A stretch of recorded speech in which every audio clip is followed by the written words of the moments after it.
So basically we've pretty much finished the assessment, and the veterinarians will be working up their findings and deciding what animals will be removed. But this is a breeding facility. This is clearly a substandard facility.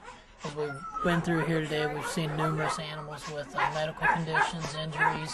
The primary thing is hair loss, probably from mange and flea infestation.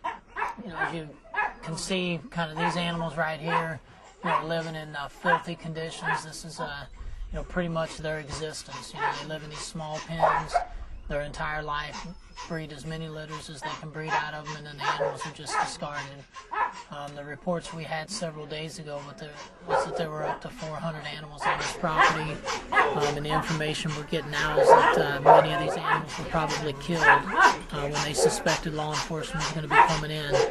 We still are searching the property, trying to find any evidence that animals were killed and dumped on the property. I mean, what you're looking at right here, for example, in an area like this is years of feces built up. So these animals have lived in these filthy conditions for years and years.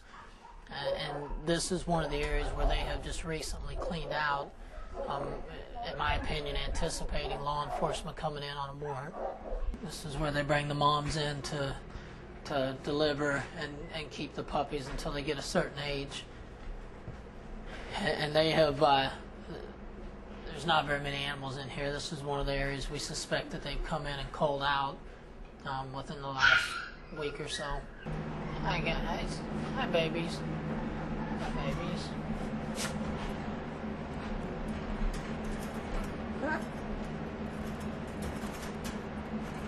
These little puppies here are already ate up with, I don't know whether it's flea, probably some type of mange. Most likely like a demodectic mange. This is pretty much the existence of these female dogs, is to live their lives in these small cages and have litter after litter. Dead puppies. Yeah, there's at least 6.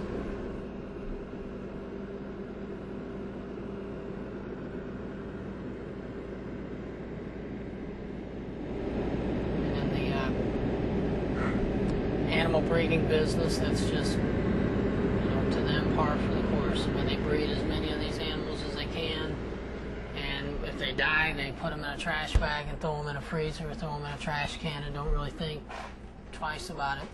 It would be amazing with a little medication, much better. Oh yeah, it won't take long at all. So you'll be pretty. Get her over that. You'll have some hair. As you can tell, it's a much quieter environment now, but unfortunately there are still animals at this property. We're able to rescue 63 animals out of about 130. So, while we're a little bit disappointed about that, we do consider this a victory, because for those 63 animals, they're not going to have to deal with this type of living environment. They're not going to be bred again, and they'll all hopefully find loving homes. As you look through some of the footage we've shot here today, I mean, this really is the true picture of what a puppy mill is, and the state of Missouri has thousands of puppy mills. The country has tens of thousands, and this really is a problem that continues to exist regardless of our continuing public education.